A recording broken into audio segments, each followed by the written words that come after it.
Apa yang Anda harapkan atau Anda targetkan dari membentuk kabinet bayangan bersama berapa? 15 orang menteri? 15 orang menteri. Apakah Anda bermaksud mengganti konstitusi kita dengan sistem parlementer? Ya. Atau bagaimana itu idenya?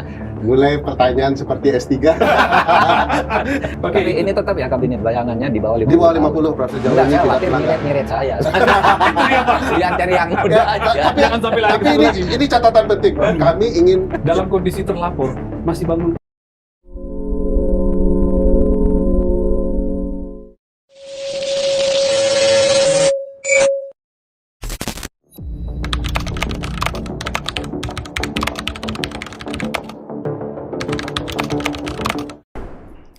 Assalamualaikum. Pak Menteri Sekretaris Negara Terima kasih, Bro. Sehat-sehat, Bro. Ferry Amsari, Ya. Menteri Sekretaris Negara Kabinet Bayangan. Kabinet Oke, Bayangan. ayo kita Siap. diskusi. Halo. Ayo, ini Puang. Mas Puang Gue gak panggil Rizal. udah, gue panggil Pak Menteri ya, selalu. Siap. Keren banget. Ini Saya- sini nih. oh. Waduh, begini baju menteri ya itu ya.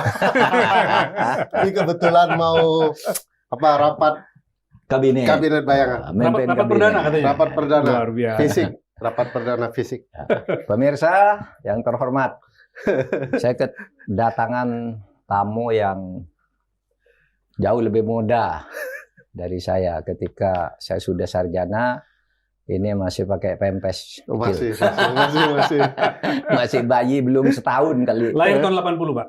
Iya, 80. 80. Saya 80. tahun Bapak tahun 57, 23 tahun. 23 tahun. 23 tahun. Luar biasa. Jauh banget selisihnya. ya. Ya, Iya, harus iya, iya. jadi Ini- anak. Padahal jadi sahabat, Pak, sekarang. Iya, bukan tapi sahabat. jadi sahabat Iya. karena kami sering berinteraksi di dunia akademik dan dunia penegakan hukum, terutama hukum konstitusi. Ada dilema juga peristilah sahabat Mahfud itu. Iya. Merasa sahabat agak keterlaluan. Iya, iya, iya. Jadi cocok jadi murid. Nanti kita bahas itu. Nanti kita bahas. Ini Ferry Amsari. Tadi kami panggil Menteri Sekretaris Negara karena baru saja dia dan kawan-kawan pejuang pro demokrasi itu membuat sesuatu yang agak lain dari yang pernah dilakukan di Indonesia oleh sekelompok gerakan orang yang ingin memperbaiki negeri konstitusional ini, negara konstitusional ini, yaitu membentuk kabinet bayangan. Sesuatu yang tidak lazim untuk negara-negara yang menganut sistem presidensial, tapi nanti kita diskusikan. Ya, Mas Ferry Amsari. Selamat datang, salaman lagi. Kasih Prof. Mas Ferry. Pak Rizal, silakan. Salaman dulu kalau gitu juga. Dengan Pak Menteri agak beda, Pak, salaman. Kalau jadi menteri itu agak sensitif, Prof. Kalau melihat baju Mas Rizal, ingat Jokowi. Kotak-kotak kecil tapi dia. Aduh, langsung membandingkan dengan rezim sebelumnya ya. Iya, Pak Mahfud tadi menyampaikan Mas Ferry, Uda Ferry dipanggilkan banyak orang, karena orang Padang, dosen Fakultas Hukum Universitas Andalas, Ya. lebih banyak di Jakarta ketimbang di Padang kayaknya beliau Kalau ini. berdasarkan YouTube. Ya. Kalau berdasarkan absen belum tentu. Iya. Tapi kalau saya ke Padang, dia mesti mendahului jemput saya. Gitu ya, Pak. Kita mau cerita itu, Pak. Kita mau cerita itu. Jadi inilah orang yang selalu berada dalam satu forum dengan Pak Mahfud dan selalu risih ketika dikenalkan sebagai sahabat. Saya perhatikan banyak orang tuh, termasuk ya salah satunya lah yang paling sering tuh Ferry merasa nggak pas lah jadi sahabat. Tetapi tadi malam saya baca-baca Pak Mahfud. Pak Mahfud pernah dituliskan buku oleh sahabat-sahabatnya, judulnya Sahabat Bicara Mahfud MD. 13 tahun yang lalu. Ya, Salah satu penulisnya adalah Ferry Amsari. Ya, Jadi memang pantas dia jadi 13 tahun lalu. 13 tahun lampau, Pak. Itu buku itu dan salah satu penulisnya ada Ferry. Berarti kan sejak zaman itu aja udah kita anggap sebagai sahabat karena kesamaan ide dan pemikiran. Nah, kita undang kali ini bukan karena bertepatan dengan rapat perdana kabinet bayangan. Ini kebetulan aja. Jadi beruntunglah Bang Uda Ferry ini tampil pada saat hari rapat perdana, tampil di kanalnya Pak Mahfud. Pas banget. Kita cerita dulu deh. Nanti katanya mau rapat. Gimana ceritanya tuh kabinet bayangan? Iya, nanti rapat perdana fisik. Kalau online sudah. Ya walaupun fisik, Prof tidak berhasil mengumpulkan total semuanya karena teman-teman juga berkegiatan tempat lain. Jadi setengah 80%-nya di offline, 20%-nya online. Oh, ada juga yang online. Oke. Ya, ya untuk kemudian membahas apa yang akan dilakukan dan mau disampaikan ke depan publik.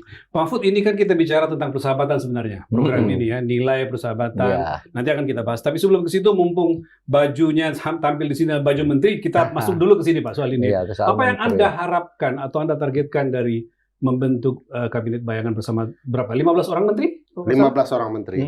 Jadi sebenarnya Nggak sampai 130. nggak sampai 100. Efektif dan efisien ya.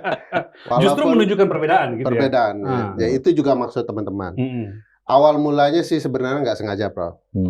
Karena keresahan kita yang belajar hukum tata negara, Mas Rizal, kok sistem presidensial, aroma parlementernya mulai kental terasa. Misalnya ada menteri yang melapor wakil ketua DPR. Wakil ketua DPR melaporkan kepada presiden. Wakil ketua DPR tiba-tiba ikut menunggu kabinet ketika dilantik, diumumkan di samping presiden gitu ya. Dan itu berlangsung sejak awal pelantikan. Iya, rasa parlementer kan, percampurannya eksekutif dan parlemen. Campurado ya. Nah, sebagian dari kita memang belajar berperbandingan sistem. Nah, kita merasakan nih percampuran sistem nih. Kenapa kita tidak buat juga sesuatu yang menarik dengan sistem ini? Kepikiran sama kita, asik juga kali ya kalau ada kabinet bayangan yang teorinya itu face a face antara pemerintah dan oposisi. Pemerintah kalau ada menteri keuangan, maka akan ada oposisi yang menteri bayangan keuangan. Begitu seterusnya. Dan mereka akan berdebat soal gagasan program secara terbuka. Kalau ada menteri yang tidak mumpuni, bisa habis dan dipermalukan di depan publik dia. Jadi tidak mungkin di dalam konsep parlementer tidak zaken dia, tidak ahli dia. Tidak ahli. Karena akan dipermalukan di depan forum. Tidak hanya pintar, dia juga harus mampu menjelaskan gagasan kan. Nah, kalau kita buat nih cocok nih. Kalau Pak Purbaya bertemu Bima Yudhistira ya, apa gagasannya? Kita ada Mbak Kuri yang ahli soal pertahanan dan finance-nya. Kuri Maharani ya. Iya. Dia sangat kuat di sana. Dia bisa menjelaskan nih harga ini berapa. Mas enggak Mas Sudirman ikut? Sudirman Said. Oh enggak. Mungkin usianya Pak, karena kalau nggak salah batasannya usia 50. Bawah 50. Maksimum 50 Pak. Gitu. Mas Sudirman misalnya. Ini masih muda nih, baru 40. Ahli SDA. Kita mulai kepikir juga setelah melihat Prof. Mahfud. Kapan-kapan supaya memperlihatkan ke publik ini bagus berdebat dengan orang-orang pintar. Kayak mantan menteri dan menteri bayangan boleh bertemu berdebat gagasan. Ya supaya publik jadi tahu kalau kabinet itu nggak boleh diisi orang yang tidak mumpuni. Minimal dia betul-betul mampu menjelaskan gagasan dan kira-kira bagaimana mengimplementasikan gagasan. Jadi ke-15 orang itu di kabinet Anda zakan semua nih, ahli semua nih kira-kira. Kalau menurut kita dengan riwayatnya dan pengalamannya, Prof, mereka zaken di bidang masing-masing. Tetapi Anda dan kawan-kawan sebelum itu, jadi Ferry Amsari ini sekarang membuat satu gerakan berkelompok yang kemudian dari anak-anak muda yang saya anggap anak muda lah ya, di generasi di bawah saya lah, yang kritis terhadap pemerintahan dan prihatin terhadap jalannya pemerintahan ini, membentuk kabinet bayangan, artinya ada presidennya, ada sekretaris negaranya, ada menteri apa, ini kebetulan beliau menteri sekretaris negara. Itu biasanya kan di negara-negara yang menganut sistem presidensial kan tidak dikenal, betul. Tidak dikenal. Apakah Anda bermaksud mengganti konstitusi kita dengan sistem parlementer? Atau bagaimana itu idenya? Mulai pertanyaan seperti S3. Novelty Anda mulai terasa kuat. Ya, pertama yang tidak sengaja tadi, Prof. Oh, gitu. Kita mau semacam kritik lah. Kalau Anda ngawur menjalankan sistem presidensial, kami kasih tahu apa yang sebenarnya kalau Anda mau menerapkan parlementer. Kalau parlementer sih begini modelnya harusnya tanpa menghilangkan nilai-nilai. Jangan tanggung ya. Kalau memang balik ke rumusan kita bahwa kita akan menjalankan sistem presidensial secara murni dan konsekuen, harus siap dengan konsekuensinya. Jangan kemudian seluruh parlemen diambil jadi satu koalisi, itu merusak sistem parlementer karena pemisahan jabatan, kekuasaan kan. Ya. Yang eksekutif mana dan harusnya ada pengawasan di masing-masing. Pak Mahfud, tapi dari segi demokrasi, dalam negara demokrasi dikenal shadow cabinet seperti ini. Iya, bisa saja.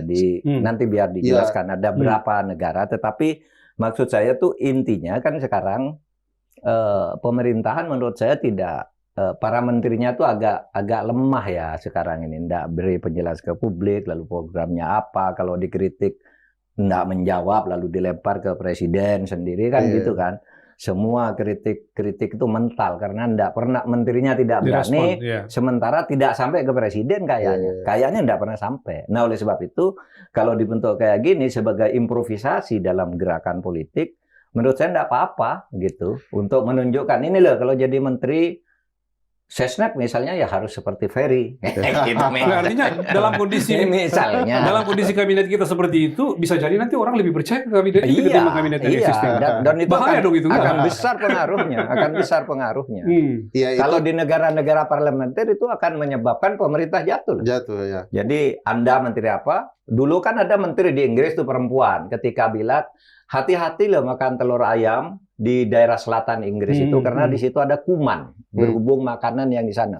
Loh, diprotes oleh seluruh penduduk. Kamu menghancurkan petani ayam, mundur dia. Dan itu sering sekali terjadi. Nah, ini kita berharap kayak gini. Jadi kritik-kritik yang konstruktif berbasis data, fakta lapangan ditunjukkan ke publik ya di situ.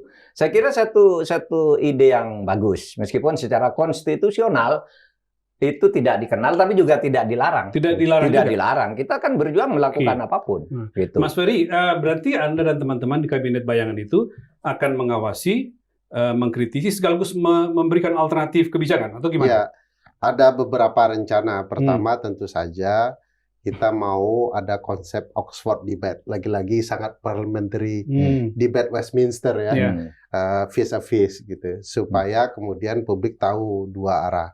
Nah, tentu saja kami sadar, Prof, Menteri tidak akan mau datang ke forum debat itu. Nah, nanti akan digantikan dengan publik.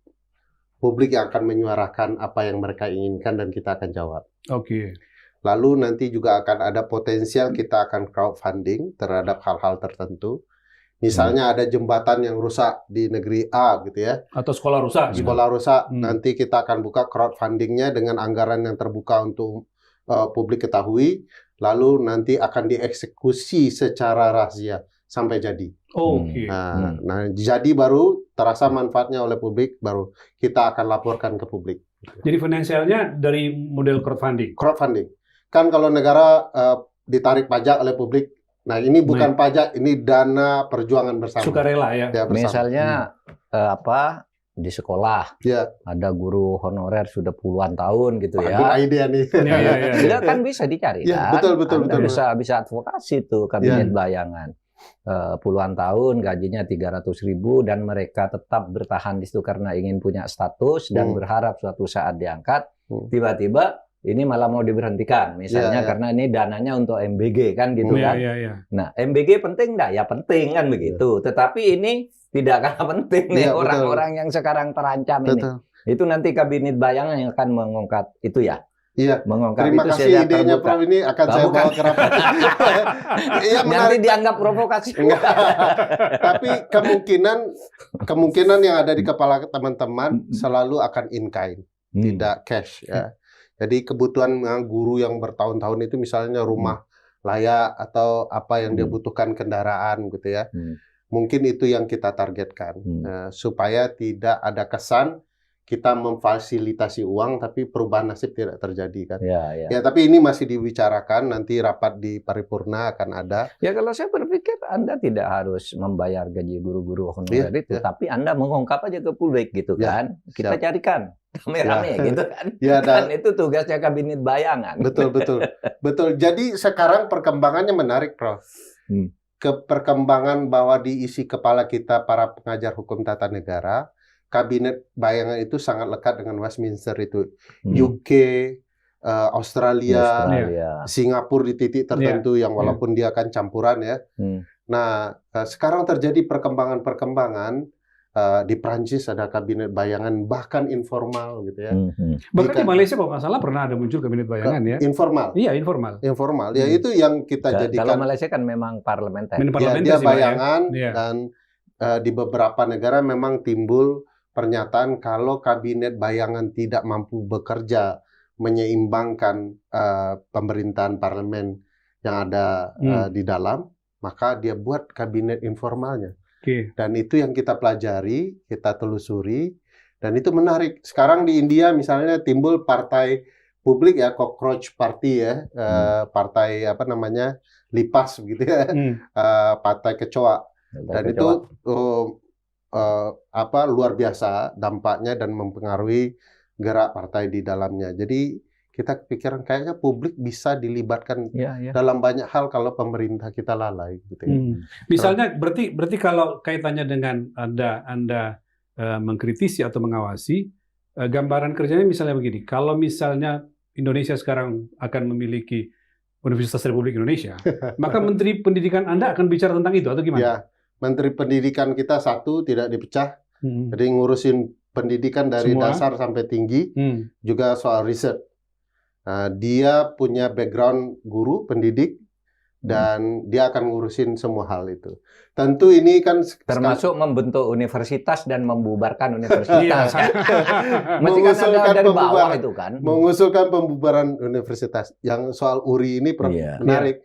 Di debat kita malah menariknya namanya kan gubernur, Prof. Udah dibahas di kabinet Anda, rapat-rapat? Iya, karena kita kepikiran kalau rektornya namanya gubernur, dekan berarti bupati. Saya sudah mulai manggil dekan ketua jurusan Pak. Itu kecamatan.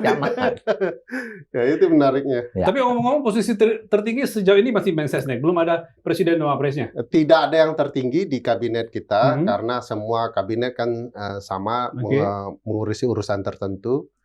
Memang logika kabinet bayangan kan harus ada pemimpin kabinet bayangan atau pemimpin oposisi. Tapi kita tidak pilih karena satu akan kontroversial. Kesannya kita sedang mendaulat presiden seseorang tertentu. Menjadi presiden, Kita juga belum tahu siapa yang cocok menjelang 2029. Kedua, kita tidak mau kesan kita mau mempermasalahkan Pak Prabowo. Kita mau Pak Prabowo baik bekerjanya. Jadi cara presiden baik bekerja, pastikan dulu lingkaran terdalamnya diisi dengan benar. Kita mau kasih tahu, tidak perlu 110-112 menteri gitu ya. Kita cukup 15 yang betul-betul bisa bekerja dan memberikan masukan kepada presiden. Dengan segala keterbatasan presiden mengungkapkan berbagai cara berpikirnya, tentu kalau dia disupport oleh kabinet yang mumpuni, itu akan jadi lebih baik. Jadi kalau Pak Presiden mampu bekerja lebih baik kan untuk kita juga, Pak. Jadi itu tujuannya. Tujuannya untuk rakyat kembali kepada publik kepada juga publik, ya. Gubernur BI udah punya, kalau belum punya ada yang baru keluar baru mundur. Sesama Peri lagi ya. Iya. Pak Peri Warjo ya mundur ya. Mundur. Sudah nggak tahan nggak? Nggak, tapi ini kan 50 tahun ke bawah ya teman-teman ini ya. Tapi dulu ada loh partai katanya, di partai saya ini hanya orang di bawah 45 tahun. Sekarang orang tua-tua semua. Dulu kan saya keliling-kelilingnya juga sudah tua. Dulu saya kan ikut Bapak ikut menyeleksi dulu ya? Iyalah, ikut dari awal. Gimana Prof perasaannya? Prof, Bang Uceng, Mbak Bibip sedih kayaknya. Orang-orang yang menyeleksi. Enggak juga, biar aja gitu. Nanti rakyat kan yang akan tanggung jawab mereka ya, Prof. Tapi ini tetap ya kabinet bayangannya di bawah 50 Di bawah 50, tahun. Prof. Sejauh ini saya tidak khawatir melanggar. nyiret saya. Itu dia, Pak. Biar cari yang muda aja. Jangan sampai lari ke Tapi situ lagi. ini catatan penting, Prof. Kami ingin mengundang guru dan tokoh bangsa untuk kasih pagar. Sekarang kan kami baru sadar, Prof. Ternyata responnya ngeri, Mas Rizal. Ini mau kemana? Kami ingin ikut berjuang. Mau jadi staf. Mengirim CV ke website dan emailnya. Tahu nggak? S3 semua. Saya belum S3. Luar biasa. Masa stafnya berarti tim kajian dan segala macam, tim riset gitu. Kuliah di hal-hal yang ngeri. Jadi ini kan responnya agak berlebihan dan mengejutkan bagi kita, Prof. Nah, kami ingin supaya kami 15 anak muda ini tidak meloncat pagar. Nah, kami ingin bertemu guru dan tokoh bangsa kasih pagar. Nah, termasuk beliau rencananya. Oh, oke. Tidak, ini ingat ya, ini guru dan tokoh bangsa, bukan pemimpin para pemberontak diundang senior-senior untuk ini enggak. Kami ingin mendengar saran, masukan. Beliau kan paket lengkap ya, pengalaman di parlemen, jadi hakim, jadi menteri, guru besar begitu ya, dosen. Agama pula, ceramah agama. Gitu. Agama, nah ini ada pesaingnya, ada Uceng gitu ya. Kalau itu Uceng juga bisa ceramah ya. Ustadz panjang Iya, gitu ya. iya. Kalau di kabinet ada Sofwan Albana. Menlu. Menlu Anda sekarang itu ya? Iya, Jogokarian, tetangga saya tuh. Nah, kita mau senior-senior ini kasih pagar. Jadi sudah pasti anak muda tensinya lebih tinggi, kesabaran agak lebih sedikit. Nah, kami mau dibangun pagar. Kita sedang merencanakan tuh ketemu orang-orang. Jadi akan ada sesi Prof Mahfud ceramah perspektif dan praktik beliau soal apa yang harus dilakukan. Ini Pak, ngeri-ngeri sudah nih. Tapi walaupun guru besar tidak boleh ceramahnya 3 jam ya, Prof. Harus ada tanya jawab. 30 menit. 30. Dalam kondisi terlapor, masih bangun, masih terlapor. Gimana tuh Pak ya? Yuk kita bicara lagi. Terlapor. masih terlapor, harus aktif datang ke kantor polisi, udah bikin kabinet oposisi. Keren banget kan? Karena saya yakin hal yang baik ujungnya akan baik. Oke. Ya, bagus itu, bagus. Oke, ini intermezzo dulu sebagai pembuka. Jadi ini hanya intermezzo. Acara pentingnya justru di sini nih, Anjar. Jadi Mas Ferry, kita sebagaimana acara-acara sebelumnya, setiap tamu yang datang sahabat Pak Mahfud kita bagi 4. Tapi kayaknya satu bagian tadi udah habis di kabinet bayangan begitu. Satu soal ini ada kita ambil orangnya Mahfud, ya. Mas Ferry selalu mengatakan, saya dapat predikat sebagai orangnya Mahfud. Mau kita olah nanti seberapa betul dia orangnya Mahfud atau bukan gitu. Lalu ada politik hukum, ini politik hukum. Lalu penyerang, bukan kiper, bukan penjaga gawang. Ini judul tulisannya Ferry di buku Sahabat Bicara Mahfud MD. Saya mengingatkan itu. Lalu ada sate Madura dan sate Padang. Makan siang nanti di ujung. Mas Ferry, atau Pak Mahfud dulu deh. Pak Mahfud, Anda selalu ketika diajak ngobrol sama Ferry, di podcastnya Ferry bilang, Pak Mahfud nggak tersinggung tuh. Saya dibilangin dan teman-teman saya, Uceng, Bibip itu dibilangin orangnya Mahfud. Gimana Pak Mahfud merespon itu? Ketika ditanya oleh Ferry, apa betul ini orangnya Mahfud atau bukan? Kalau jawaban untuk pertanyaannya itu kan gampang. Ngapain tersinggung, malah seneng nih anak-anak muda yang kreatif, idealis, pandai-pandai semuanya menjadi figur masyarakat, figur publik. Ya saya senang aja mereka dibilang atau dicap sebagai orangnya saya. Dan memang saya Ferry, Bibip, Saldi Isra, Uceng dan punya kedekatan lama, terutama di dalam dunia akademik. Kami mendalami dan terus ingin memperkuat hukum tata negara. Karena hukum tata negara itu kan sebenarnya ibarat bangunan, itu ibarat orang, itu tulang-tulangnya itu kan hukum tata negara. Nah politik itu daging-dagingnya politik, kebijakan itu daging-dagingnya. Kalau tulangnya lemah, orang nggak bisa menjadi cacing, nggak jadi manusia, nggak ada tulang kan. Oleh sebab itu kalau menjadi negara mau diibaratkan manusia, hukum tata negaranya harus kuat, konstitusinya harus kuat gitu. Nah kami bergerak di bidang itu, banyak lah, ada Saldi Isra, dulu ada Dene Indrayana, ada Iwan dan sebagainya. Banyak lah di Indonesia nih, orang yang baik-baik itu sebenarnya banyak gitu ya. Ketika ada orang bertanya, gimana bangsa ini kok tidak punya tokoh yang... Saya bilang, kalau Anda minta ke saya, dicari di kampus-kampus, saya bisa sediakan secepatnya. Orang yang pinter, punya integritas, dan sangat nasionalis. Nah, persoalannya kan, untuk ke situ sekarang proses rekrutmen politiknya itu yang agak tertutup dan menyendat orang-orang yang seperti itu. Jadi tidak apa-apa saya dibilang, malah senang saya, itu orangnya saya gitu. Dan memang kami dekat. Iya Pak, di podcastnya Ferry itu dia mengatakan begitu Pak Mahfud, bahwa saya ini dicap sebagai atau dibilangin sebagai orangnya Mahfud. Gimana ceritanya mesti? Gimana Iya. cerita? Saya dijawab di podcast itu kan. Iya, Itu iya. fitnah. Sudah lama saya jadi Iya. Kata Ferry, itu fitnah yang betul. Udah lama saya jadi orangnya Mahfud, udah lama Iya. dekat dengan Mahfud. Gimana? Penjelasan beliau tadi soal hukum tata negara adalah tulang, politik adalah daging kan bisa dibaca di buku beliau Hukum dan Demokrasi. Warna hijau ya. Jadi kurang Mahfud apalagi? Iya. Ini memberitahu kurang Mahfud apa lagi? apalagi yang kau tanyakan. Jadi kalau dari kuliah ya, karena buku-buku beliau kami baca ya, politik hukum terutama, ada analogi yang kami suka dan selalu ingat adalah soal rel dan lokomotif itu. Apa itu? Ya harusnya hukum itu jadi rel, sementara politik itu lokomotif. Oh, oke. Jadi politik itu diarahkan oleh rel. Jadi Oleh rel. jangan sebaliknya, jangan politik adalah rel kan. Hukum yang kemudian diarahkan oleh politik. Itu analogi dari Pak Mahfud. Iya, itu analogi yang nempel di kepala ya, khas Prof. Mahfud lah untuk menyederhanakan hal yang rumit. Karena waktu itu ya pastilah beliau belum kenal kami lah ya, S1 namanya, tapi tentu kami punya kecenderungan mengikuti beliau.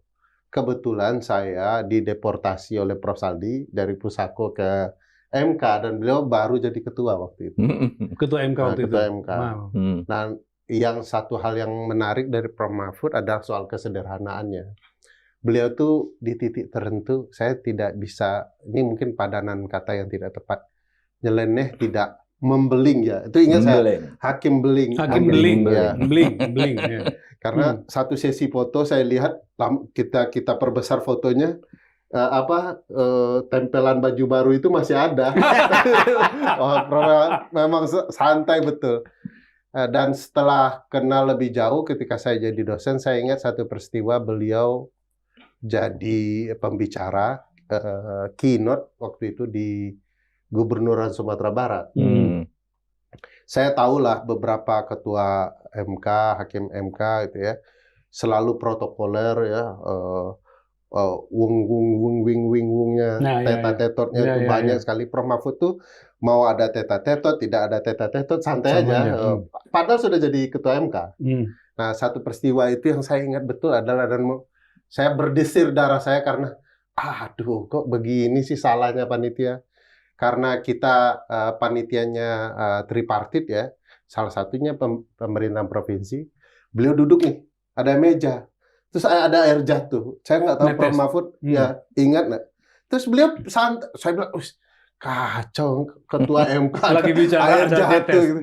Beliau santai aja pindah ke kursi lain, sesimpel itu dan tidak membahas, dan membiarkan ini dan tidak membahas. Jadi tidak mempermalukan orang. Beda kami murid-muridnya. Kami suka mempermalukan orang. Ya, dia tidak mempermalukan orang dan itu menyenangkan ya. Berkenalan dengan Prof. Mahfud.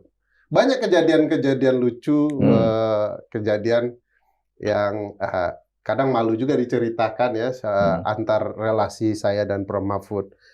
Prof. Mahfud mungkin tidak tahu atau sudah tahu peristiwanya. Beliau mau meresmikan gedung pusat studi konstitusi. Ya, ingat. Gedung insya Allah kita namakan. Sudah ditandatangan, gedungnya nggak kebangun-bangun. Gedung Pusako. Gedung Pusako. Pusat konstitusi. Ada tulisan beliau tanda tangan itu. Sampai robek di angin tanda tangan itu baru kita cabut. Nah di awal peresmian beliau, pagi-pagi sebagai panitia, saya hadir. Mobil saya mobil tua tahun 74. Nah entah kenapa, keajaiban, dekat tempat Prof. Mahfud mau tanda tangan itu, saya bawa mobil untuk persiapan. Tiba-tiba bannya copot, persis film Warkop DKI. Itu suara saya anak Greenpeace sekarang, Prof. Maju, bang, roda bang. Itu, aduh, sampai sekarang kebayang. Di tempat titik itu. Di sini tanda tangan, mobil tuh roboh di sini. Tempat, saya pikir, aduh, saya panitia yang akan membuat kacau acara bersama ketua MK. Coba bayangkan perasaan saya. Saya mikir-mikir diri itu, saya ingat security. Saya korbankan aja. Bang, ini kunci mobil saya. Prof. Mahfud datang jam 9, apapun yang terjadi, mobil ini nggak boleh di sini. Dia bilang berdiri, gimana caranya? Pokoknya jam 9. Sekarang dia pandai ya, bengkel itu dia pandai. Jadi dia pasang dulu rodanya, dia geser. selamatlah saya. Iya. Kalau nggak coba bayangkan. Ya saya waktu itu saya nggak tahu, sudah lama baru dengar. Baru diceritakan. Ketua MK waktu itu Pak ya. Ketua MK. Jadi walaupun Prof Mahfud sesantai, tapi nggak sesantai itu juga. Ada mobil. Gila aja santainya. Gila. Tapi saya tidak tahu ya apa yang mengikat Ferry ya. Di samping hubungan Bang. Kalau saya datang ke Padang, dia mesti di depan jemput. Ya. Sebagai mahasiswa waktu itu ya. Dosen, udah dosen. Saya kenalnya dia udah dosen. Oh, udah dosen. Sampai dosen muda. Ya. Jadi direktur pun saya. Oke. Jadi ngajak makan. Itu sana Prof yang enak. Kalau sarapan pagi di sana, kalau siang di sana. Wah, enak-enak betul. Pak Janet kan pernah kita candain di depan Prof Mahfud. Prof, mohon jangan terlalu percaya Pak Janet soal makanan di Sumatera Barat. Janet Tri M. Gafar ya? Janet, mantan Sekjen MK. Mantan Sekjen. Waktu itu beliau Menko, beliau ada di deputi juga. Terus kita bilang depan, mohon Pak Mahfud jangan terlalu percaya Pak Janet soal makanan di Sumatera Barat. Ahlinya Ferry Amsari dan Pak Janet merasa, saya juga tahu. Sebagai Padang juga gitu ya. Sebagai Padang. Pak Mahfud kalau dengan ceritanya Ferry kan berarti banyak sekali kisah Bapak bolak-balik ke Padang ya. Oh, iya. Berinteraksi sama teman-teman di Andalas. Apa Pak yang membuat begitu dekat hubungan dengan teman-teman di Andalas? Ketika saya kan hukum tata negara ya, sudah banyak dikenal sebelum reformasi dan sebagainya, sudah punya buku ngajar di berbagai universitas gitu. Nah, salah satu yang saya kenal mula-mula Saldi turun muncul ya. Gitu. Lalu saya sering diajak kuliah ke sana, nguji S3 dan sebagainya. Bahkan Saldi itu disertasinya saya ketua tim penilainya di UGM gitu. Jadi saya terus dekat. Nah, di sela-sela itu sering muncul nih si Ferry Amsari itu, kata si Saldi itu pengagum Pak Mahfud dan Pak Jimli itu katanya. Gitu. Kalau ada Pak Mahfud, ada Pak Jimli, dia seneng banget katanya. Ya, sejak itu saya kenal sama dia. Sering ketemu kalau saya ke Padang ngajar apa itu ya gitu. Makan di tempat-tempat yang tidak mewah, tapi enak banget tuh, yang di tepi sungai mana tuh tuh yang ada di banyak perahu-perahu. Romantis betul gitu. Tapi beliau pernah ditipu orang. Oh, gimana? Kami tidak terima. Oh, gitu. Dan kita hasut Cak Imam waktu itu. Oke. Jadi ada satu restoran yang beliau ceritakan. Di restoran itu kecil betul. Iya, kecil. Dan fansnya Prof MMD istilahnya itu terlalu banyak di wilayah itu. Karena kan beliau sedang getol-getolnya membangun intercultural relation di Pecinan waktu itu. Di Pecinan betul. Nah, ada restoran peranakan Cina Minang gitu ya, yang enak betul, tapi tempatnya kecil. Sementara geng yang menyambut Prof Mahfud itu terlalu banyak. Di sebelahnya ada restoran besar. Karena beliau dan Cak Imam dan tim pasti tidak menguasai teritorial kan? Iya, langsung masuk. Katanya ini Johnny Kun nama restoran. Iya, Johnny Kun. Saya bawa Deddy Kobuzer juga ke sana. Johnny Kun. Tapi begitu kita di Johnny Kun, mana Prof Mahfud? Tapi sebelah ramai betul. Kita kontak Cak Imam. Ini kita sudah di Johnny Kun. Enggak, Cak, kita sudah di Johnny Kun. Dari sebelah karena jadi makanan itu dibawa ke warung itu. Di tempat yang lebih terlindung dari serbuan orang. Begitu. Lebih besar juga gitu ya. Lebih besar. Jadi cuman kita ketawa, pasti Prof Mahfud nggak tahu Johnny Kun sebenarnya. Aslinya bukan di situ. Tapi kan betul Pak, ada Saldi, ada Ferry, ada Charles Simabura, ada Hairul Fahmi, ada siapa lagi, Donald Faris. Kan banyak sekali teman-teman dari Padang. Fadli dekat sama Mahfud. Fadli di sana ya. Fadli di sana.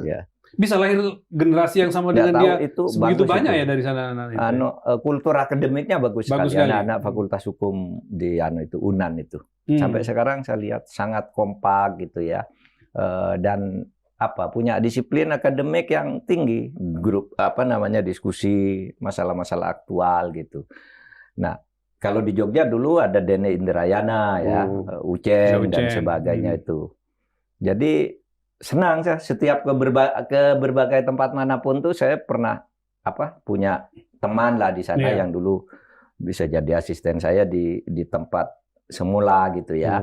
Kemudian sekarang udah jadi guru besar sendiri dan sebagainya. Di berbagai tempat, bukan hanya di Jawa gitu ya. Tapi kalau saya